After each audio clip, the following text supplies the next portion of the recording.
with huzn means they got exhausted. So it's interesting. You might have a lot of energy, right? You got out of the morning, you ate breakfast, you have a lot of energy.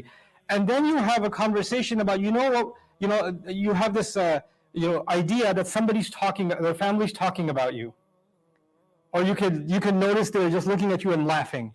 And you say, what were you guys talking about? Nothing. Don't worry about it. And you know what that does immediately? It takes some of your energy away. Immediately. So the idea, you have physically, we're made up of energy, but emotionally, if you are part of a draining conversation, or if you know things are being said about you, or if you know that others are undermining what you're doing, I'm saying this is, but I just know they're going to go sit by themselves and undo everything we discussed. What does it do? It takes motivation away from you. It takes energy away from you. And what the devil wants, what he's scared of, is believers being in an emotionally healthy place, because when they're emotionally in a healthy place, they are going to be extremely productive. They're going to exhaust themselves in a good cause. And the best way to get them to stop from a good cause, forget the enemy on the outside, cause problems in their emotional transmission, cause a leak in the transmission, and that's huzn, right? So the idea of us being in a good place emotionally is actually related to what we're able to accomplish in the service of Allah and His Messenger sallallahu alaihi wasallam. And the devil knows that. So he says, I'm going to create this thing called najwa so that it can demotivate people.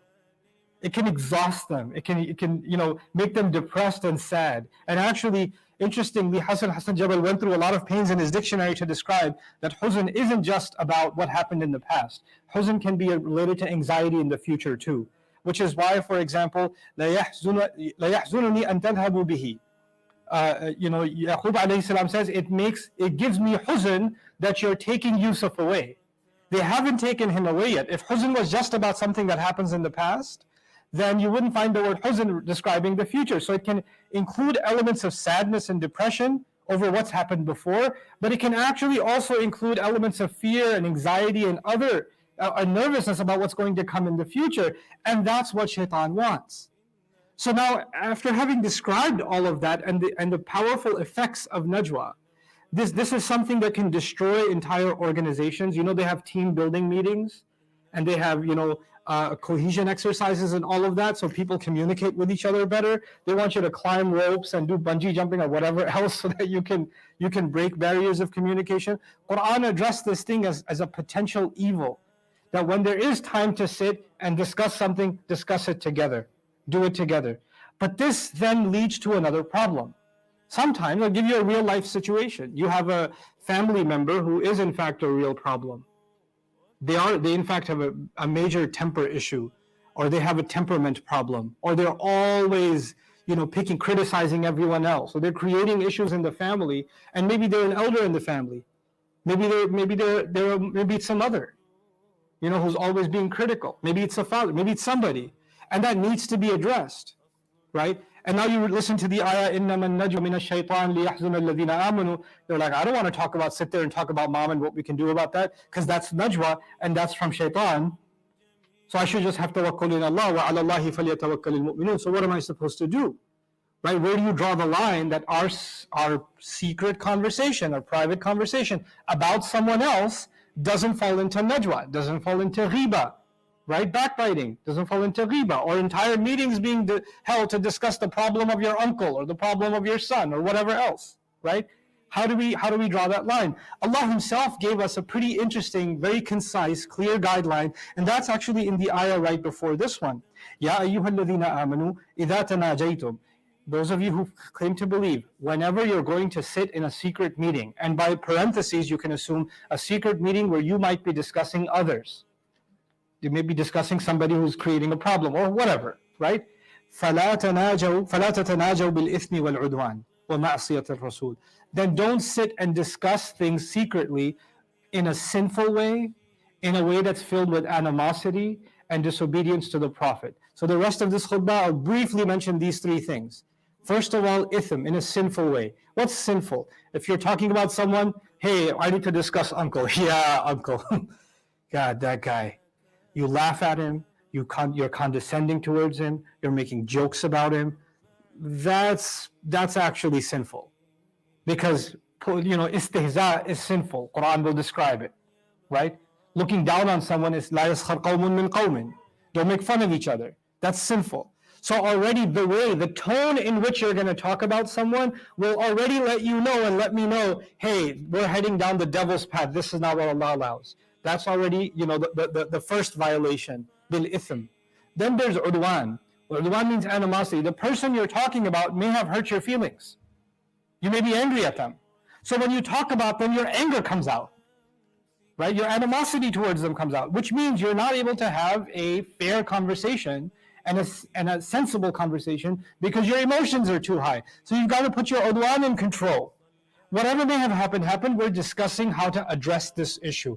I'm not here to vent my anger. I don't want to talk about this person because they make me so mad, because I hate them so much. If those are dominant feelings in your thought process as you're talking about someone, don't do it. Just step back. That's your second red flag, right? So there's ithm and there's udwan. And then finally he says, وَمَعْصِيَةَ الرَّسُولِ, and disobedience of the Prophet sallallahu alaihi wasallam. And the Prophet sallallahu alaihi wasallam has given us ethics, character, morals, principles. Any of those principles being violated while you're discussing someone, you've got yourself a problem. In fact, a good example of najwa is when Yaqub alayhi salam was speaking to Yusuf alayhi salam. And he said, لا تقصص رؤياك على إخوتك فيكيد لك كيدا إن الشيطان للإنسان عدو مبين. Don't tell this dream to your brothers. Right? He's talking about the brothers and the brothers aren't there. So if you don't have a clear understanding, you might say, this sounds like ghiba. Because when you talk about someone behind their back, that becomes ghiba. So is this ghiba because Yaqub is telling his son, don't tell this dream to your brothers, they will scheme against you. He did say something bad about them, right? He did say something bad about them. And the devil is a real enemy. So you might look at all of that and say, hey, wait, how does that fit with the other teachings of Islam? Well, the way it fits is, in this ayah, Allah tells us, here are the things to avoid, and then what are the things you should have. And so let's end with that. وَتَنَاجَوْا بِالْبِرِّ وَالتَّقْوَى. And if you're going to engage in secret counsel, do it for a good reason. Something good has to come out of it. And the good isn't, I got to talk crap about someone, I feel a lot better now. That's not a good reason. Good means you actually did something good. Hey, maybe we need to discuss this together as a family so this stops happening. Maybe we need to intervene. Maybe we should take them out to dinner. Maybe we should get them a present. Maybe we should disarm them a little bit. That's something good that's coming. And the other reason is taqwa, which is mindfulness of Allah, but taqwa has another meaning in the Quran. Like for example, when we go to Hajj, Allah says, فَإِنَّ خَيْرَ الزَّادِ التَّقْوَى. The best kind of packing provisions you can take when you go to Hajj is taqwa. That doesn't just mean taqwa of Allah. It means you make sure you have enough money. It makes sure you keep your passport in a secure place. It makes sure that you have your tickets properly booked. It makes sure your visa is in order. All of that precaution is also called taqwa. So taqwa means protecting yourself. With taqwa of Allah, spiritually protecting yourself. Taqwa in this dunya, actually psychologically, socially, economically, politically protecting yourself. Actually, all of that is also called taqwa. So in this ayah, if you're going to have secret counsel, and the purpose of that secret counsel is protecting yourself, that's completely fine. Your goal wasn't to attack someone. Your goal wasn't to vent. Your goal wasn't to just humiliate someone else in their absence or scheme to harm them. Your goal primarily is to protect yourself. So if someone is harmful and you're trying to have a secret meeting to protect yourself, that's within the confines of what Allah allows. That's something that Allah allows. So he says, وَتَنَاجَوْا بِالْبِرِّ وَالتَّقْوَى وَاتَّقُوا اللَّهَ الَّذِي إِلَيْهِ تُحْشَرُونَ. And finally he ends, he says, be mindful of Allah, to Him alone, to Him alone you are going to be gathered and herded. The reason this وَاتَّقُوا اللَّهَ at the end, it highlights that taqwa and وَاتَّقُوا اللَّهَ are two different things. إِذَا اجْتَمَعَا تَفَرَّقَا. There's a distinction between the two. But what's really beautiful about that is, self-righteousness. And this is the last thing, I warn about this often, but in this context it's important. Human beings can justify anything for themselves. We come up with the best excuses for ourselves. And Allah tells us why human beings do that. This is actually one of the tricks of Shaytan too. وَزَيَّنَ لَهُمُ الشَّيْطَانُ أَعْمَالَهُم. Shaytan makes even your bad deeds look good to you. I slapped you because it's good for you. I've always been mean to you because I'm building your character. When I humiliate you like that, that's because I want to build confidence in you. You do the worst things, and in your head, you're doing somebody a favor. Who teaches you this? Shaytan teaches you to do something bad, and in your head, no, I'm doing this for a good cause. I'm actually making a man out of you. Or I'm making you, learn something. These are important lessons in life, because better I abuse you than someone else. You're welcome. So this kind of thinking, this is when we justify najwa. Oh, we're doing this. Yeah, I know it's going to hurt this person, but you know what? This person's becoming too arrogant. They need to be put in their place. So we're gonna hurt this guy a little bit because it's good for him. This is what, and even the brothers of Yusuf were like, throw this kid in a well because dad needs a reality check who he really should be loving. We're doing therapy for father. It's good for dad because dad's confused. We know what to do. They, in their mind, they justified their behavior, unless it's being mindful. If you're so good at justifying yourselves, one day you'll be herded like animals in front of Allah, and you better be ready to talk that way. Yeah, it was a good thing. Yeah, I did that for a good reason, Ya Allah. Didn't you see? Don't you understand my superior moral logic, my higher moral ground from which I acted in this way? If you are going to be this defiant with each other and so bold to justify your behaviors, you better be ready to talk that way in front of Allah. And if you're not, then watch out. Then back up. Then put a check on yourself. And so in just a couple of words, Surah Al-Mujadalah, this is ayahs number 9 and number 10, Allah basically just comprehensively summarized one of the most important aspects of our lives. Sometimes difficult conversations have to be had. Sometimes you have to talk about people that are causing harm. You have to. But we have guidelines for not to cross that line. And we also have guidelines for if we realize we're on the wrong side of this. And if you're the one being talked about, then Allah says, لَيْسَ بِضَارِّهِمْ شَيْئًا إِلَّا بِإِذْنِ اللَّهِ. In the 10th ayah, I didn't even talk about that. He's not going to be able to harm you at all. Don't worry about if they're talking about you. وَعَلَى اللَّهِ فَلْيَتَوَكَّلِ الْمُؤْمِنُونَ.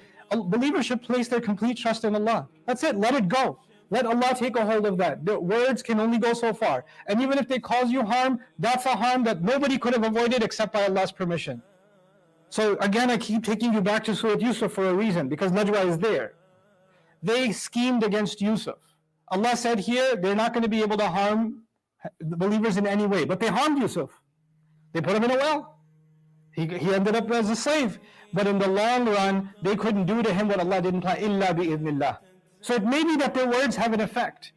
It may be that it causes some harm. But that may also be a part of a larger scheme from Allah, a larger plan from Allah. No credit of which goes to them, but it might be that Allah has something in store for you that's even greater. That adversity might come your way because of the talking of others. It might happen, but there's a greater plan in place.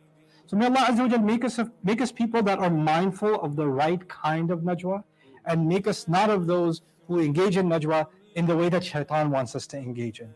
بارك الله لي ولكم في القرآن الحكيم ونفعني وإياكم بالآيات والذكر الحكيم.